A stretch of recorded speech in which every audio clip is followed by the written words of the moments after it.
নমস্কার। যুক্তি তর্ক সঙ্গে অর্কয় আপনাদের স্বাগত। আপনাদের সঙ্গে আমি অর্কপ্রভ সরকার। সবাইকে বড়দিন এবং নতুন বছরের শুভেচ্ছা জানাই। ভালো থাকুন আপনারা। আপনারা আমার অনুষ্ঠান দেখছেন যারা, তাদের প্রতি আমি কৃতজ্ঞ। আপনাদের সহায়তা পাচ্ছি, আশা করি আগামী দিনেও পাবো। যারা আমার এই উদ্যোগের সঙ্গে নিজেদের যুক্ত করতে চান, তাহলে যে ডিভাইসেই আমার এই অনুষ্ঠান দেখুন না কেন, সাবস্ক্রিপশন বাটনের পাশে একটা থ্যাঙ্কস বাটন আছে, সেখানে ক্লিক করলেই সুপার থ্যাঙ্কস, আপনাদের সহায়তা আমার কাছে চলে আসবে। দেখুন, মুতোর জবাব দেয়া কাকে বলে সেটা নির্বাচন কমিশন কিন্তু দেখিয়ে দিল। কয়েকদিন আগে বঙ্গেশ্বরী খুব 22শে ডিসেম্বর নেতাজি ইন্ডোর স্টেডিয়ামে বিএলএদের সভায় রীতিমতো উষ্মা প্রকাশ করেছিলেন যে মাইক্রো অবজারভারদের নিয়োগ করা হচ্ছে, এরা কারা, কোথায় থাকে, কোন দপ্তরে কাজ করে, সব তথ্য তার চাই চাই চাই। অভিযোগ করেছিলেন কি যে মাইক্রো অবজারভাররা নাকি বিজেপির দালাল, বাইরে থেকে মাইক্রো অবজারভারদের নিয়োগ করা হচ্ছে ভোটার তালিকায় গড়মিলের জন্য, কমিশন বিজেপির সহযোগী হিসাবে কাজ করছে। বলেছিলেন বাংলা ভাষা বোঝে না, এরা আবার হিয়ারিং কি করবে। 24শে ডিসেম্বর নজরুল মঞ্চে এই মাইক্রো অবজারভারদের প্রশিক্ষণ হলো। কয়েকজন বাদ দিয়ে সবাই এসেছিলেন। সাংবাদিকদের প্রশ্নের উত্তরে কমিশনের সিইও মনোজ আগরওয়াল বলে দিয়েছেন যে মাইক্রো অবজারভার হিসাবে যাদের নিয়োগপত্র দেয়া হয়েছে তারা সবাই রাজ্যে থাকেন, রাজ্যে অবস্থিত বিভিন্ন কেন্দ্রীয় সরকারি সংস্থার উচ্চ পদে আসীন। এরা কেউ গ্রুপ এ বা গ্রুপ বি পদমর্যাদার অফিসার। অর্থাৎ মুখ্যমন্ত্রীর অভিযোগ সরাসরি খণ্ডন করে দিলেন সিইও।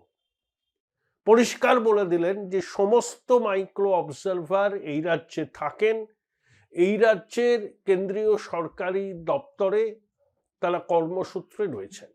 হ্যাঁ, তাদের কেউ কেউ হয়তো বাইরের রাজ্যের বাসিন্দা হতে পারেন, কিন্তু তারা বাংলায় কেন্দ্রীয় সরকারি দপ্তরে কাজ করেন এবং তারা ভাষাটাও বোঝেন। তাই নথিপত্র যাচাইয়ের ক্ষেত্রে কোনো রকম সমস্যা হবে না। বঙ্গেশ্বরী প্রথমে বলেছিলেন এসআইআর করতে দেব না। এসআইআর হলো, প্রাথমিক পর্যায়ে 58 লক্ষের নাম বাদ গেল, বঙ্গেশ্বরীর কেন্দ্রে 44,000-এর নাম বাদ গেল। এরপর 30 লক্ষ আনম্যাপড আর 1,67,00,000 তলব করে শুনানি হবে, তাদের নথি চাওয়া হবে এবং সেই নথি যাচাই করা হবে। এখানে কমিশন কতগুলো নির্দেশিকা দিয়েছে।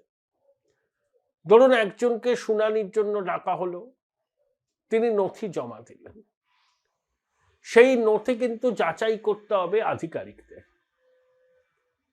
জেলায় হলে জেলা শাসক, যিনি ডিস্ট্রিক্ট ইলেকশন অফিসার, তার কাছে সেই নথি যাবে। যে দপ্তর থেকে এই নথি ইস্যু করা হয়েছে সেই দপ্তরের কাছে নথিগুলো পাঠিয়ে জেলা শাসক জানতে চাইবেন যে নথিগুলো যথার্থ কিনা। তারপর রিপোর্ট এলে তিনি কমিশনের ওয়েবসাইটে আপলোড করবেন। 2, ধরুন একজন আবেদনকারী উত্তর 24 পরগনা জেলা, কিন্তু তিনি যে নথিটা দিয়েছেন সেটা পশ্চিম মেদিনীপুর জেলা, মানে সেখান থেকে ইস্যু করা হচ্ছে। তখন সংশ্লিষ্ট জেলা শাসককে ইসিআই এর মাধ্যমে ওই জেলার, মানে পশ্চিম মেদিনীপুর জেলার নির্বাচনী আধিকারিক, মানে ডিস্ট্রিক্ট ইলেকশন অফিসার, তার কাছে যাবে। তিনি যাচাই করে পাঠাবেন আবেদনকারীর যে জেলার মানুষ সেখানে, তারপর সেখানে ডিস্ট্রিক্ট ইলেকশন অফিসার কমিশনের ওয়েবসাইটে আপলোড করবে।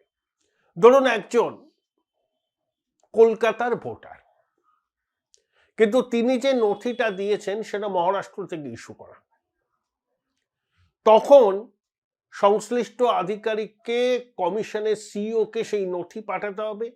সিইও ভিন রাজ্যের ইলেকশন কমিশনের সিইওর সঙ্গে যোগাযোগ করে সংশ্লিষ্ট দপ্তর থেকে সেই নথির যথার্থতা যাচাই করবেন এবং এই প্রক্রিয়া খুব দ্রুততার সঙ্গে সম্পন্ন করতে হবে।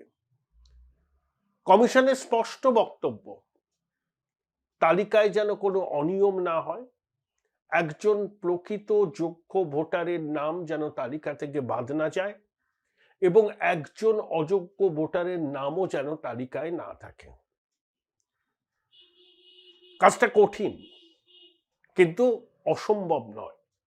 পশ্চিমবঙ্গে এসআইআর করা কমিশনের কাছে সবথেকে বড় চ্যালেঞ্জ। সেই জন্য কমিশন প্রস্তুতিটা নিয়েছে।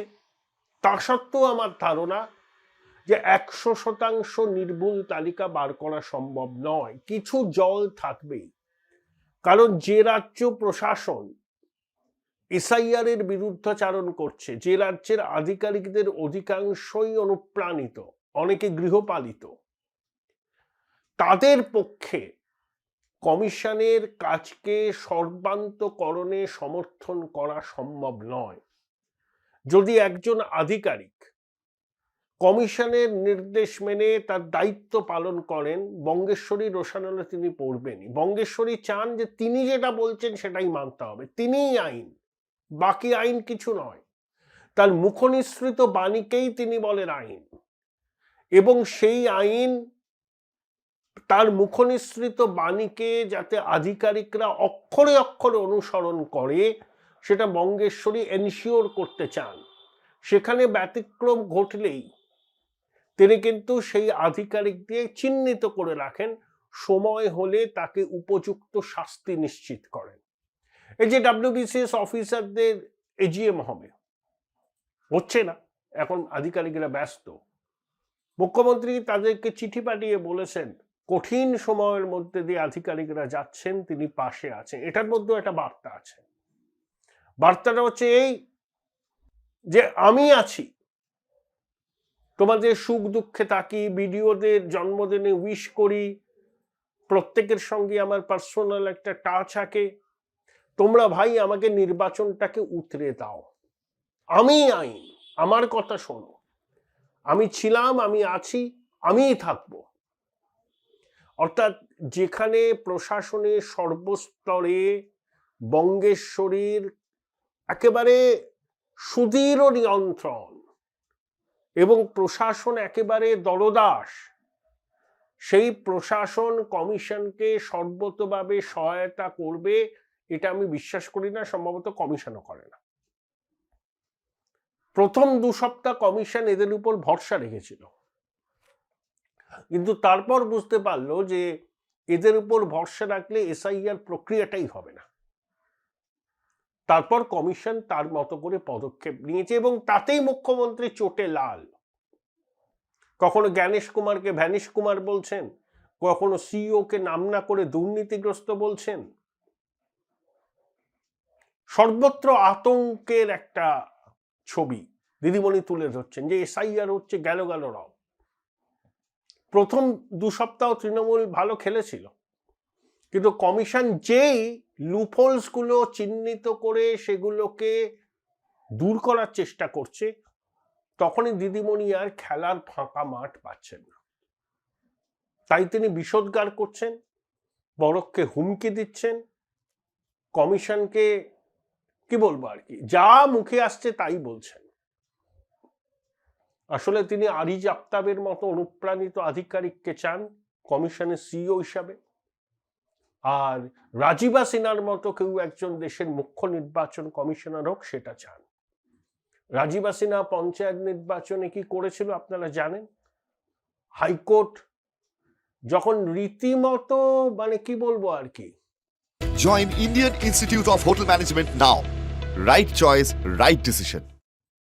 কান মুলে দিল, তখন ওই অনুপ্রাণিত গৃহপালিত আধিকারিকের লজ্জা হয়নি। আজ দিদিমণি দেশের নির্বাচন কমিশনকে আক্রমণ করছেন, কেন করছেন জানেন? রাজীবা সিনহার মতো দেশের নির্বাচন কমিশনার হোক এটা তিনি চেয়েছিলেন। মনোজ আগরওয়ালের প্রতি তার এত রাগ কেন? তিনি আরিজ আফতার নন বলে। তাই দিদিমণি আর খোলা মাঠ পাচ্ছেন না, খেলতে পারছেন না। খেলা হবে বলছেন, নিজের চেনা মাঠ, সব চেনা পথের প্রতীক, বাধাগতের বাজনাদার, অনুপ্রাণিত সিভিল অ্যাডমিনিস্ট্রেশন, পুলিশ অ্যাডমিনিস্ট্রেশন, এত বড় সংগঠন, তাও তিনি স্বচ্ছন্দ বোধ করছেন না। যে খেলা খেলতে তিনি অভ্যস্ত, সেই খেলা খেলতে পারছেন না। তাই তার রাগ উত্তর বাড়ছে, উত্তর। ছোটবাবুরও বাড়ছে। দিদিমণি যা বলেছেন একটা কথাও শোনা হয়নি। বলেছিলেন বহুতলের নিচে কেন ভোট কেন্দ্র হবে, কমিশন বলছে হবে, সারা দেশে হবে, অন্য রাজ্যে যেখানে ভোট হচ্ছে সেখানেও হবে।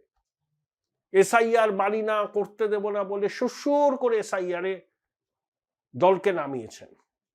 প্রথম 2 সপ্তাহ ভালো খেলেছিলেন, এখন খেলতে পাচ্ছেন না। যেই খেলতে পাচ্ছেন না, তাই মুখ্যমন্ত্রী রাগ হচ্ছে, যা মুখে আসছে তাই বলছেন। কমিশন নির্দেশিকা স্পষ্ট বলে দিয়েছেন, ধরুন ডিস্ট্রিক্ট ইলেকশন অফিসার, তাকে তো সই করতে হবে, নথি যথার্থ সেটাই তাকে কিন্তু হলফনামা দিয়ে জানাতে হবে। তারপর যদি ক্রস চেকে দেখা যায় যে নথি জাল, শাস্তির মুখে পড়তে হবে। এবং কাউকে শুনানিতে ডাকা হলো, তিনি নথি দিলেন, পরে দেখা গেল সেই নথি জাল, তাকে কিন্তু সর্বোচ্চ 7 বছর পর্যন্ত তার জেল হতে পারে। সবাইকে এইগুলো কিন্তু মাথায় রাখতে হবে। এখন 2010 থেকে 24 পর্যন্ত ওবিসি শংসাপত্র হাইকোর্ট বাতিল করেছে। কমিশনকে সেই ওবিসি শংসাপত্র গ্রহণ করবে? আদালত কমিশনের বক্তব্য জানতে চেয়েছে। আর দুয়ারে সরকার, পাড়ায় সমাধান, এখানে তো অনেক শংসাপত্র দেয়া হয়েছে। এখন শেষ প্রহরে আবার কিসের শংসাপত্র? ক্যাম্প করে দিদিমণি বলছেন যে যা চাইছে দিয়ে দিন। তা যে যা চাইছে দিয়ে দেবে? যাচাই হবে না? ওগুলো যাচাই হবে, এবং যাচাইয়ে যেগুলো ভুল বেরোবে তাদেরকে কনসিকুয়েন্স ফেস করতে হবে। যে আধিকারিকরা জাল শংসাপত্র ইস্যু করেছিলেন এবং যে ইলেকশন অফিসাররা চোখ বুজে থেকে সেই জাল শংসাপত্রকে যথার্থ বলেছেন, কমিশন যদি দেখে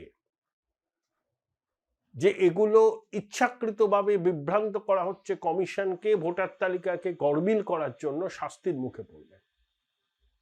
আর মনোজ আগরওয়াল কিন্তু মুখের উপর জবাব দিয়েছেন, মুতোর জবাব।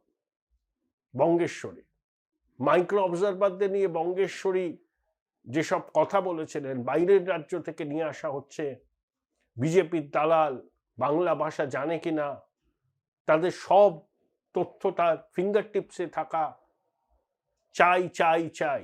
সিইও খুব শান্ত ভদ্রভাবে বলে দিয়েছেন যে এরা প্রত্যেকেই এ রাজ্যের বাসিন্দা, কেন্দ্রীয় সরকারের বিভিন্ন দপ্তরে এই রাজ্যেই কর্মরত, ভাষার কোনো সমস্যা এদের হবে না।